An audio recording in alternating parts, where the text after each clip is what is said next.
Bonjour. Aujourd'hui, on va traiter le redressement. Le redressement, c'est une opération qui consiste à convertir une tension alternative en une tension continue.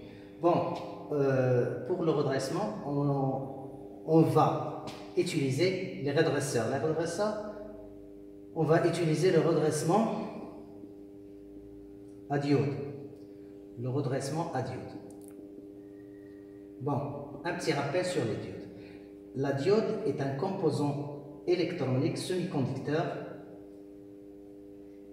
qui permet de faire passer le courant dans un seul sens. Bon, d'après le circuit ci-dessus, on va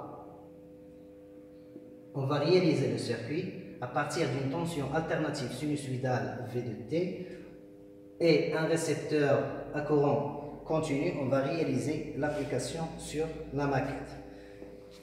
Donc, ici on a une source alternative AC alternatif de 2,5 volts, une tension d'entrée alternative, avec un récepteur qui est une LED.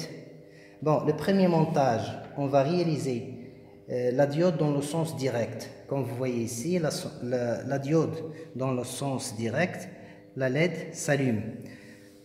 Dans le sens contraire, vous voyez ici que la LED s'éteint. Donc, la diode laisse passer le courant que dans un seul sens. On va réaliser le graphe, le chronogramme des tensions.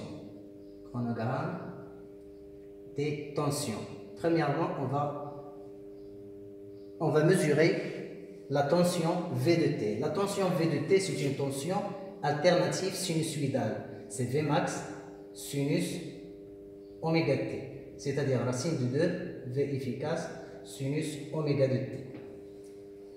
En pratique, on va réaliser le montage à l'aide de la plaque comme là.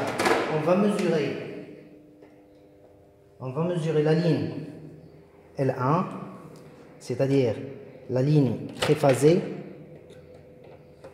L1 à l'aide d'un oscilloscope. Comme vous voyez ici que l'oscilloscope nous donne une tension sinusoïdale. On va prendre la valeur 5 volts par division. 1, 2, 3, 5, 5,2, 3, 4, 5,4. Tu peux voir 5, c'est 12 volts. Donc, de valeur efficace, 12 volts. De valeur efficace, la valeur efficace V, c'est 12 volts. Donc, la valeur max,